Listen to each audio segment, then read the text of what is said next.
Je me suis toujours basée sur ce qu'on disait de moi. Donc, je ne savais pas qui j'étais vraiment. Mes parents me disaient, tu es gentille, tu étais une bonne élève, tu étais… Donc, j'ai grandi avec ça. Et j'ai toutes mes décisions, tout mon comportement convergé vers ça. Et un jour, je me suis rendu compte que non, c'est pas ça. Je ne suis pas cette personne-là.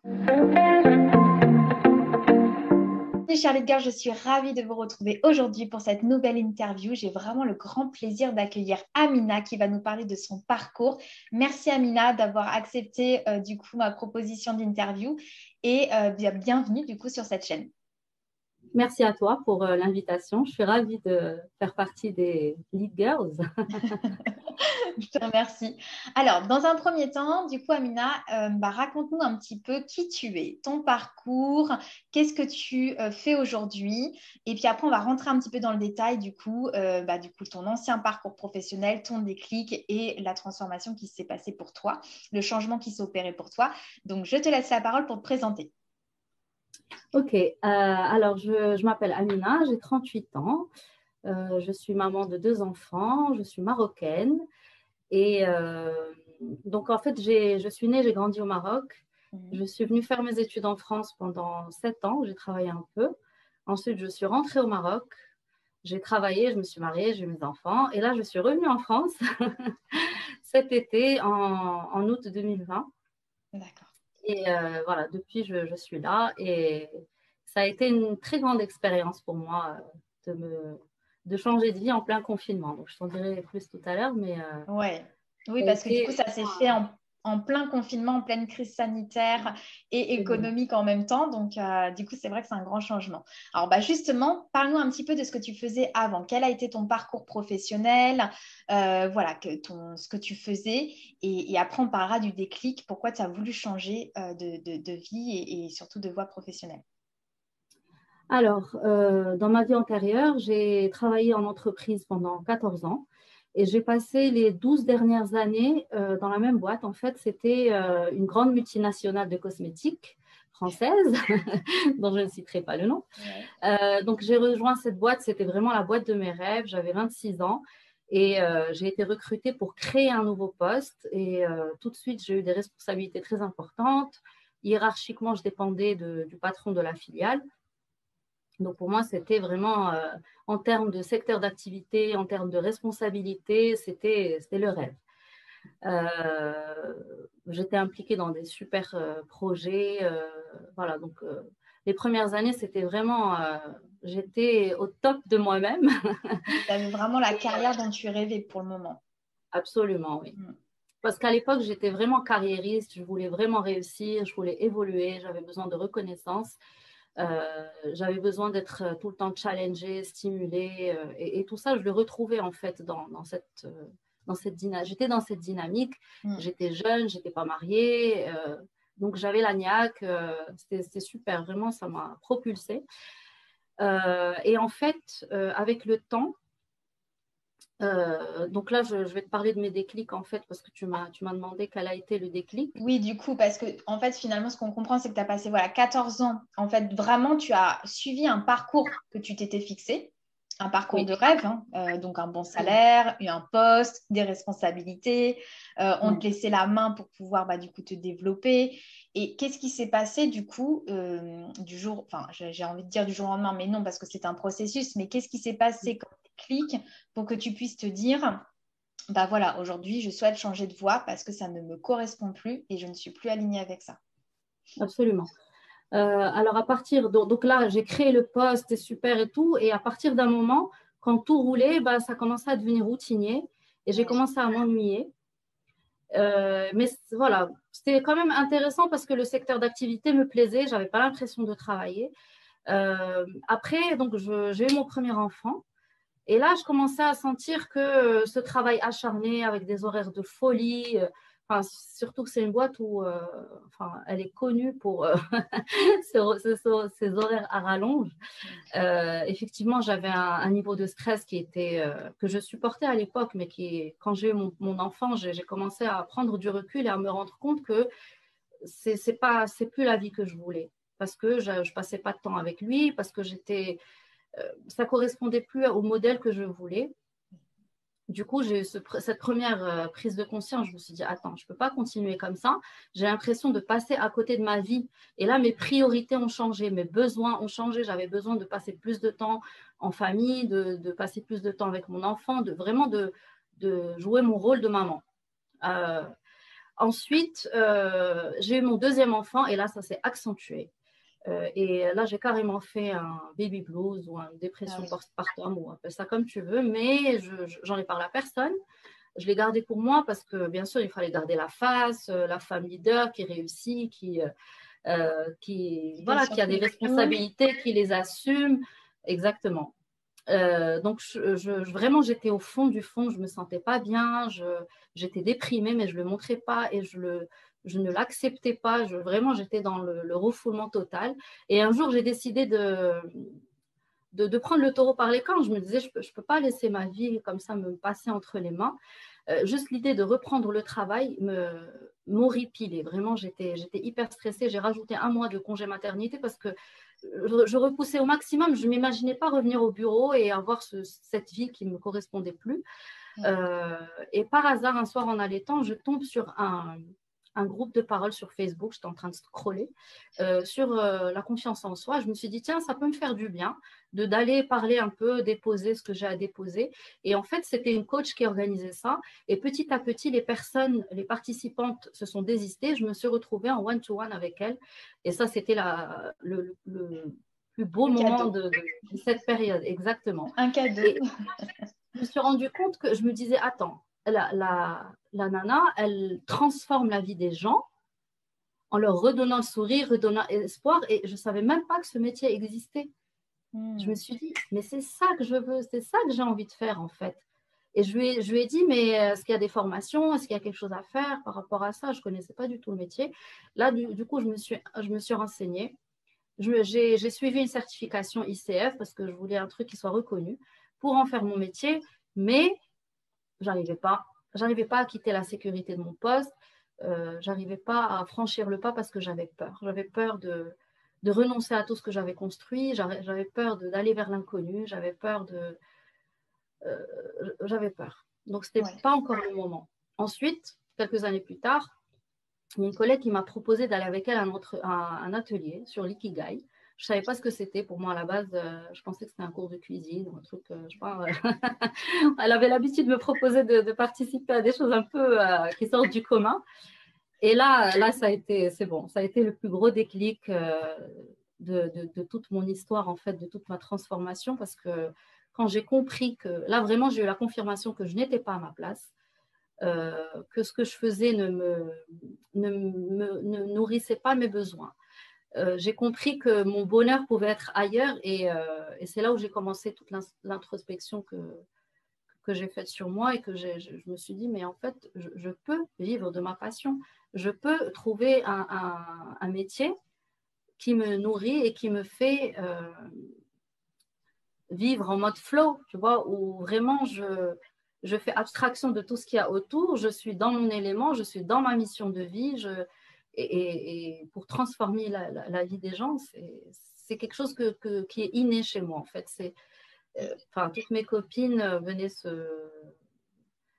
vers moi à chaque fois qu'elles avaient un problème et j'étais toujours la personne qui trouvait des solutions, qui rapportait de la joie et de la clarté dans la vie de mes copines et de mes connaissances. Et qu'est-ce qui t'a amené du coup là à avoir du coup le courage de basculer vers cette nouvelle voie professionnelle par rapport à ce que tu avais vécu il y a quelques années? Oui, Parce que tu avais déjà eu cette expérience-là qui s'est voilà, amenée sur ton chemin, mais que tu n'avais pas osé le faire. Et là, qu'est-ce qui a fait que tu as osé franchir le cap? alors la certification, je l'avais, Mhm. mais je n'osais pas. Et en fait, j'ai vraiment cru en ce projet-là parce que je me suis dit, c'est exactement ça que je veux. Ça vibrait en moi, c'était clair, c'était une évidence. Je ne sais pas comment t'expliquer, c'est difficile de mettre des mots dessus, mais ça vibrait en moi. J'étais convaincue au fond de moi, je ne savais pas quand ça allait se produire, mais j'étais convaincue que c'était cette voie que j'allais prendre et que j'allais finir par devenir coach et transformer la vie des gens. Ensuite, ce qui a fait, moi, le déclencheur pour moi, ça a été un élément externe Et ça a été en fait le confinement. Vraiment, pour moi, le Covid, c'est ce qui m'a permis d'aller vers mon bonheur parce que, en fait, mon mari a eu une opportunité professionnelle ici en France. Il est venu en janvier. Moi, je suis restée avec les enfants au Maroc jusqu'au mois d'août pour attendre qu'ils terminent leur scolarité. Et du coup, pendant cette période, je me suis vraiment remise en question. Je me suis dit, mais est-ce que tu es prête à partir en France et à retravailler dans cette entreprise? Parce que c'est une filiale française et j'ai passé des entretiens. Et au fond de moi, je voulais pas que ça aboutisse. Je m'imaginais pas revivre ce cauchemar Ouais. avec le stress et les horaires et pas voir mes enfants, une nouvelle vie, m'occuper de tout et tout. Mm. Et du coup, quand je suis arrivée ici, je me suis dit, écoute, les opportunités, ça arrive une fois dans la vie. Finalement, mes entretiens n'ont pas abouti. Et du coup, j'ai dû démissionner de mon poste au Maroc. Et là, je me suis retrouvée, je me suis dit, écoute, c'est l'occasion jamais, fonce, vas-y. Génial. Et je l'ai fait et c'était vraiment pas facile au début parce que j'ai renoncé à justement enfin j'ai affronté ma peur, j'ai renoncé à tout ce que j'avais construit avant. Je me suis dit, je recommence de zéro. L'entrepreneuriat, je ne connais pas. Enfin, ça fait 14 ans que je suis en mode sécurité, je suis dans une structure qui est organisée, où il y a des process, où on s'occupe de toi, et là, c'était vraiment. Mais C'est franchement, c'est le intéressant but. ce que tu dis parce que c'est intéressant ce que tu dis parce que pour que les personnes, les leaders qui nous écoutent, vraiment l'élément déclencheur pour toi a été une sensation. C'est-à-dire que quand tu expliques que ça a vibré en toi, c'est que tu Oui, as su que tu étais aligné. C'est-à-dire que tu as su que cette voie professionnelle, eh bien, elle te crée de l'émotion. Et ça, c'est exactement. intéressant parce que c'est vraiment une boussole en fait. Et souvent, je le dis d'ailleurs à mes coachés que les émotions sont du coup bah, on va dire, le fruit en fait de vraiment ce pourquoi on est là en fait. C'est important de les écouter, c'est-à-dire que c'est notre boussole. Et du coup, c'est ce que toi, tu as réussi à faire en fait, à écouter cette émotion-là. Donc, c'est intéressant parce que en fait, finalement, tu aurais pu avoir 10 000 propositions autres dans l'entrepreneuriat. Et alors que celle-ci, tu l'as choisie parce que du coup, ça a vibré, il y a un phénomène physique qui s'est passé et que tu t'es dit, OK, là, c'est vraiment quelque chose qui, comme tu parles de flow, donc c'est de l'énergie dans laquelle tu te sens le mieux et tu t'es conduit vers ça. Maintenant, Exactement. donc, Moi, je oui, me fie à mon corps parce que le corps ne ment jamais. oui, Le mental nous ment parce qu'il y a l'ego qui nous protège et qui nous envoie des fois des signaux qui vont à l'encontre de notre cœur. oui. Mais vraiment, moi, je me fie beaucoup, beaucoup à mon intuition. Bon, ça, bien sûr, ça se travaille, c'est venu avec le temps. Je n'ai pas venu du jour au lendemain, mais j'ai ressenti ça et c'était tellement fort que je me suis dit, franchement, oublie ce qui se fait pas. Parce que mes parents me disaient, mais attention, mais tu n'es pas sûr que ça va marcher. Et comment vous allez faire pour vivre avec un salaire? Et nanani, au début, c'est difficile. Et toi, tu démarres en France, tu ne vas même pas toucher le chômage ni rien. Donc, tu n'as vraiment aucune rentrée d'argent et tout. Je leur ai dit, écoutez, j'y crois. Vraiment, je sais au fond de moi que c'est le bon choix. Je suis Mm. prête à faire tous les compromis et toutes les concessions qu'il faut, mais je sais que c'est ça et que ça va marcher. Oui, parce que c'est intéressant parce que c'est vrai que derrière, il y a quand même beaucoup de craintes, notamment financières, quand on change de voie. Et l'idée, c'est que, comme tu l'expliques aussi, c'est qu'il y a vraiment une stratégie, c'est réfléchi, il y a un plan derrière, comme tu parles du coup des certifications. Donc vraiment, voilà, c'est quelque chose, tu t'es pas lancé non plus comme ça, tu as réfléchi et mûri ton projet pour pouvoir te lancer. Oui. Et justement, du coup, aujourd'hui, donc maintenant, qu'est-ce que tu fais? Et raconte-nous un petit peu du coup la transformation et ton quotidien d'aujourd'hui.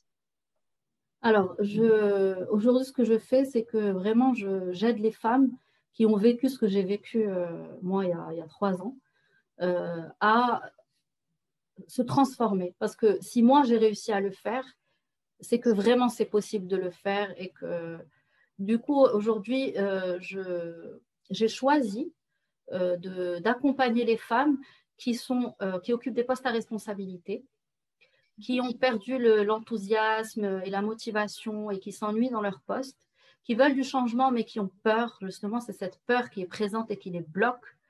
Je les amène à retrouver, à redonner du sens à leur vie, à retrouver la joie et à retrouver la passion qu'elles recherchent justement parce qu'elles sont en perte de sens. Et moi, en fait, c'est exactement ce que j'ai vécu. Et je suis l'exemple vivant que tout est possible. Donc, bien sûr, je me base sur mon expérience personnelle et avec tous les outils que j'ai appris lors de mes formations et que j'utilise lors de mes coachings.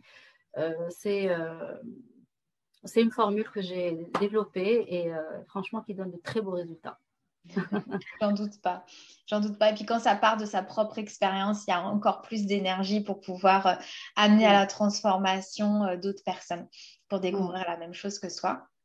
Et en fait, par rapport à ce qui est intéressant aussi, c'est que la vie d'avant que tu avais et la vie maintenant que tu as aujourd'hui, qu'est-ce qui t'a le plus marqué en termes de changement en fait? Comment tu te sens aujourd'hui? Et parce que bon, finalement, le début de ta carrière, c'était quand même une carrière rêvée que beaucoup de personnes aimeraient avoir. Et comment aujourd'hui, comment tu as vécu ça en fait, tout simplement? Comment tu te sens aujourd'hui? Bah, en fait, pendant la période transitoire où je sentais que j'avais besoin de changer, il y avait ce besoin ce côté carriériste, en fait, qui s'éteignait petit à petit et qui laissait place à un besoin de plus d'humain, de contact humain. D'accord. Je voulais apporter ma contribution au monde. Je sentais que j'étais plus alignée avec les KPIs et le monde de l'entreprise et les objectifs et la performance. Voilà, donc j'étais plus alignée avec ça. Aujourd'hui, ce qui a changé et comment je me sens, d'ailleurs, les gens qui me connaissent, ils le remarquent tout de suite, ça, hein, j'ai complètement changé. Je suis beaucoup plus épanouie, je suis beaucoup plus sereine. J'ai retrouvé la paix intérieure. Moi, j'étais quelqu'un de très angoissé. Vraiment, j'avais tout le temps la boule ici, j'avais tout le temps peur de l'avenir. J'ai appris à être dans l'instant présent. Donc, je ne suis plus dans les ruminations du passé ou bien dans l'angoisse du futur. J'arrive ça m'apporte beaucoup de sérénité et vraiment, mon besoin le plus profond que j'ai eu pendant cette période, c'était la paix intérieure. Parce que j'étais tout le temps super stressée. J'ai appris à prendre du temps pour moi, j'ai appris à me mettre au centre de mes besoins parce que j'étais tout le temps, je satisfaisais les besoins des autres et je me laissais toujours au second plan. Quand tu es maman, que tu as un poste à responsabilité, en général, la notion de temps est très, très difficile à gérer. Je me rappelle quand je me faisais des spas où je me forçais à me faire du bien, je culpabilisais, je me disais mes enfants et mon boulot. Bref, j'arrivais vraiment pas à déconnecter. Lâcher jamais, quoi. Exactement. Ouais. Donc, voilà. Ok. Et du coup, qu'est-ce que tu pourrais apporter à celles qui nous écoutent pour qu'elles puissent aussi créer leur propre déclic? C'est-à-dire, est-ce que tu as un conseil ou est-ce que tu as, du coup, peut-être encore une expérience à partager pour les aider, du coup, à créer déjà mentalement cette transformation, de se dire que c'est possible, qu'on peut aller vers une voie professionnelle qui nous correspond. Donc, est-ce que tu as quelque chose à partager par rapport à ça? Oui. Je rebondis sur le c'est possible parce que j'ai des clientes à moi qui ne s'autorisent même pas à imaginer une autre vie. Bien Tu vois, sûr. juste Oui. imaginer, elles ont la boule, elles ont peur, non, elles ont un malaise et du coup, elles n'arrivent même pas à visualiser une vie autre que celle qu'elles sont en train de vivre aujourd'hui. Et en fait, pour moi, j'ai vécu les choses en 3 étapes. La première, c'est que j'ai appris à me connaître et à m'aimer parce que je me suis rendu compte que je ne me connaissais pas, que je ne savais pas quels étaient mes besoins, quelles étaient mes valeurs, quelles étaient mes qualités, quelles étaient mes zones d'ombre. Et je les ai affrontées, je les ai acceptées, je me suis réconciliée avec. Quelles sont mes blessures? Mes blessures sont toujours là, elles ne vont jamais disparaître, mais au moins, tu vois, tu enlèves le pansement pour les voir et après tu le remets et petit à petit, elles commencent à cicatriser. Donc vraiment, cette première étape d'introspection est très importante parce que tu ne peux pas dire je veux changer de vie sans savoir ce que tu veux, sans savoir qui tu es, sans savoir à quoi tu aspires. Moi, en tout cas, dans mon éducation, je me suis toujours basée sur ce qu'on disait de moi. Donc, je ne savais pas qui j'étais vraiment. Mes parents me disaient tu es gentille, tu étais une bonne élève, Donc j'ai grandi avec ça et j'ai toutes mes décisions, tout mon comportement converger vers ça. Et un jour, je me suis rendu compte que non, c'est pas ça, je ne suis pas cette personne-là. Donc, une fois que j'ai fait tout ce travail, donc c'est la partie s'aimer, ensuite se libérer de toutes les croyances qu'on a, de tous ces schémas qui nous drivent dans la vie, se libérer de toutes nos peurs, vraiment aller les décortiquer pour se rendre compte que finalement, elles ne sont pas fondées, et même quand elles sont fondées, il n'y a pas un risque aussi important qu'on l'imagine. Et même le changement, c'est pas carrément changer de pays comme je l'ai fait ou changer de vie. Moi, j'ai fait la totale. Je suis passée de la sécurité financière. Là, j'ai changé de pays, j'ai changé de vie, j'ai changé de salaire, j'ai changé de tout changer. Dans la période la plus improbable de l'histoire en plus. Mais franchement, ça restera dans les annales parce que c'est vraiment la plus belle chose qui me soit arrivée. Donc, ça, c'était la deuxième étape. Et la troisième étape, c'est oser passer à l'action. Bien sûr, avec des stratégies, faut bien. Je viens du monde de l'entreprise, donc les plans d'action et tout ça, vision à 3 ans, ça reste ancré dans l'ADN. Et voilà, et vraiment lâcher prise, parce que quand on est une femme qui occupe un poste à responsabilité en général, on apprend à anticiper, on apprend à gérer le risque, on apprend à contrôler, et du coup, c'est comme une déformation professionnelle, si tu veux, et on a du mal à lâcher prise. Et ça, c'est vraiment un gros travail à faire sur soi pour réussir à se détacher de ces schémas-là pour aller vers autre chose et vers ce qui nous anime et s'autoriser à rêver. C'est intéressant ce que tu dis parce que j'aime beaucoup la dimension de moule et de cadre. Et surtout toi qui accompagnes voilà, des femmes dirigeantes, j'aime beaucoup parce que tu représentes effectivement ça à travers ton histoire, qui est que tu as suivi en fait un processus que tes parents, mine de rien, et peut-être ton éducation, la société, le pays dans lequel tu as grandi, t'a amené en fait à être cette personne-là. Sauf qu'en fait, tu as eu un carrefour dans ta vie qui t'a une révélation, ou en tout cas des déclics, comme tu dis, qui t'est dit, mais attends, je suis en train de suivre un chemin qui finalement ne correspond pas à mon être, en fait. Exactement. Et c'est intéressant parce que je trouve que beaucoup, au-delà des personnes qui ont des postes à responsabilité, que ce soit des jeunes, des actifs ou même des personnes voilà, un peu plus avancées dans leur carrière, en fait, on voit bien ce résultat. C'est qu'à un moment donné, pourquoi aujourd'hui il y a des burn-out, des gros déclics où on dit il y a la crise de la quarantaine, la crise de la trentaine. Et en fait, je pense que c'est à un moment donné, c'est de faire un bilan et d'avoir une vision haute de sa vie, de se dire, mais attends, est-ce que je ne suis pas en train d'accomplir une vie de rentrer dans des cases, dans un cadre, dans un système qu'on m'a finalement mis sur un plateau, en fait, qu'on m'a apporté et qu'on m'a dit, tiens, finalement, tu seras bien là-dedans. Et comme au départ, tu ne sais pas trop ce que tu dois faire, allez hop, je m'y lance. Et puis, bon, après, tu gagnes ta vie. C'est un peu ce que tu as fait finalement. Commencer à gagner ta vie, des responsabilités, gagner en expérience. Donc, ce qui est très bien parce que ce qui t'a permis d'avoir du coup ce déclic et d'avoir cette expérience-là et ce recul. Mais voilà, je trouve que c'est intéressant ce que tu dis parce que cette dimension de cadre et de rentrer dans des cases, c'est en fait notre société nous pousse à en faire partie en fait, à faire partie d'une des cases. Et aujourd'hui, de venir péter ça, en fait, péter ces blocages, péter ce conditionnement, c'est très puissant parce que ça nous amène, en fait, à se révéler. Ça amène, en fait, à révéler notre identité. Donc, merci beaucoup, Amina, pour tout ton partage parce que j'espère que des femmes qui vont nous écouter, qui vont écouter ton expérience et ton parcours vont pouvoir, elles aussi, avoir ce recul nécessaire et se poser cette question. Est-ce que moi aussi, je fais partie d'un cadre, d'un moule, d'une case qu'on m'a peut-être amenée et qu'aujourd'hui, j'en suis pas heureuse en fait et qu'elle est peut-être trop étroite, trop étouffante et que tout simplement, tu dois en changer. Tu dois sortir de ce moule-là. En général, c'est les opportunités qui viennent, on les accepte et on évolue. Et après, on regarde derrière nous, on se dit non, je ne peux pas renoncer à tout ça. J'ai construit tout ça, même si je suis là par défaut. Mais en tout cas, ça me permet de vivre de façon confortable. Et en général, quand on atteint un certain confort financier, on a du mal à quitter ça. Et ça a l'air trop risqué. Mais Moi, ce que je dis toujours à mes coachés, c'est que le bonheur est derrière la peur. Vraiment, quand tu arrives à... C'est comme si c'était une montagne et tu sais que si tu arrives à escalader cette montagne, ben derrière, tu auras le paradis. Super. Bah, merci de finir sur ces belles paroles.